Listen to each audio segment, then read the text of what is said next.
Hello guys, welcome to my YouTube channel.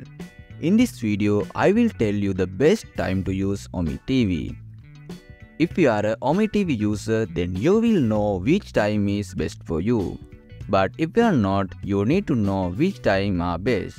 So I live in an Asian country and I am using OmeTV since few years back. So with my experience, I made this video. Enough talking, let's jump right into the video.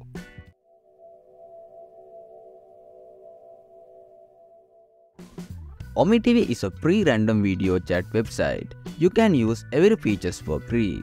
Also, you can install OmeTV app from App Store and Play Store. So if you want, you can install OmeTV app for PC too. Now let's talk about my topic. So in Asian countries, best time is around 7 am to 11 am. You can try it by your own. Also now I am going to tell you the best countries to select on that time range. First one is United States. Lots of girls are active on this time range. There is a huge time difference, and when we have morning and they have night time. That's why that time range are best to use OmeTV. Also you can try Brazil. It's also same as United States. I hope this video will help you. So don't forget to like and subscribe my YouTube channel. Thanks for watching.